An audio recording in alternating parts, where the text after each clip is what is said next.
नमस्कार साथियों।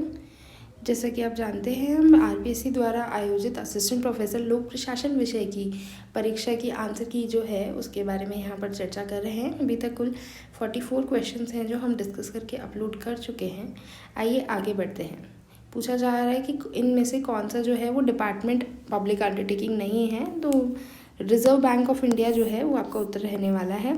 फिर आगे पूछा गया है कि इनमें से कौन सा जो है आर्टिकल वो डील करता है जिला योजना समिति से, तो आर्टिकल 243ZD जो है वो जिला योजना समिति से डील करता है। इसके बाद में पूछा जा रहा है कि भारतीय संविधान द्वारा कौन सा अनुच्छेद है जो पंचायतों की संरचना से संबंधित है। तो साथियों 243C जो है वो आपका आंसर रहने वाला है। यहाँ पे पंचायतों की संरचना की बात हो रही है, ना कि ग्राम सभा की।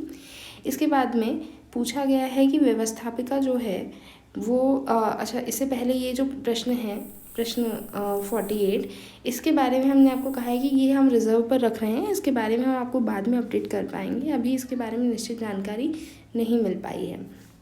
इसके बाद में पूछा गया है कि व्यवस्थापिका जो है उसके कर से संबंधित कुछ कथन दे रखे हैं और उनमें से कौन सा जो है सही नहीं है।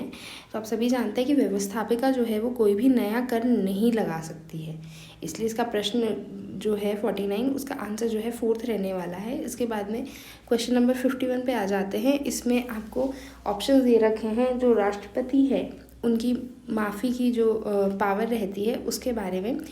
इसका आंसर हम आपको बता देते हैं, परिहार रहने वाला है, क्योंकि इसमें कहा गया है कि प्रकृति में परिवर्तन कर दंडादेश कम करना, जबकि प्रकृति में परिवर्तन किए बिना दंडादेश कम किया जाता है परिहार में। तो इसका उत्तर जो है वो 4th रहने वाला है। काफ़ी बेहतरीन प्रश्न।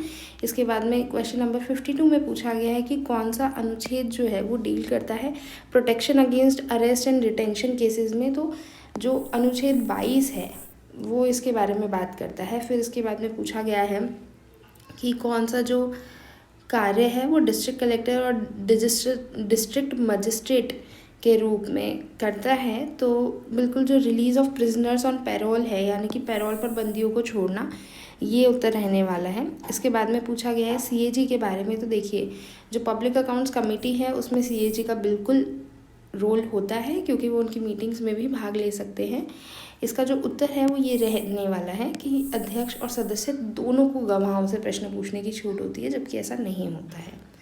फिर पूछा गया है आपदा प्रबंधन के बारे में कि उनका आयुक्त किस अधिकारी के अंतर्गत कार्य करता है। तो बिल्कुल सचिव गृह विभाग के अंतर्गत कार्य करता है। दूसरी एआरसी से पूछा गया है कि जो विद्रोह बगावत यानी इंसर्जेंसी है वो कौन सी रिपोर्ट से संबंधित है। तो बिल्कुल सप्तक प्रतिवेदन जो है वो कन्फ्लिक्ट से डील करता है और उसी में इसके बारे में बात की गई है। इसके बाद पूछा जा रहा है अखिल भारतीय सेवा जो है वो किसके द्वारा बनाई जा सकती है। आप सभी जानते हैं, उच्च सदन द्वारा पारित प्रस्ताव पर ही संसद के द्वारा बनाई जा सकती है। इसके बाद में बजट की बात की गई है और कथनों में से सही उत्तर का हमें चयन करना है। तो भारत के जो नियंत्रक एवं महालेखा परीक्षक के वेतन एवं भत्ते जो हैं वो व्यय के उदाहरण हैं। बिल्कुल वो जो है चार्ज एक्सपेंडिचर के अंदर आते हैं और इन पर विचार विमर्श आराम से किया जा सकता है। तो ये जो आपका कथन है बी, ये बिल्कुल गलत हो जाएगा। और votable by the parliament votable नहीं होता है, ये भी आपका कथन जो है ये गलत हो जाएगा। यानी बी और सी जो है वो आपके ऑप्शन हो ही नहीं सकते।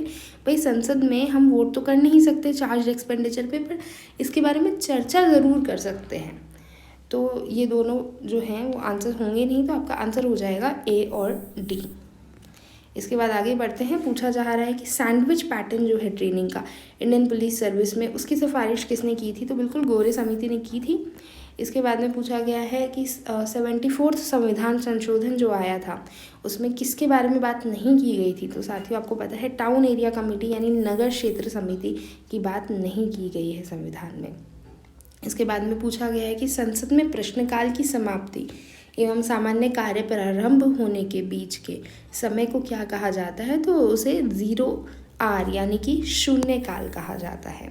अच्छा, जो मिड डे मील स्कीम है ये जनरल नॉलेज वाला क्वेश्चन भी बनता है कि सबसे पहले कौन से राज्य में आई थी। तो साथियों ये तमिलनाडु में आई थी।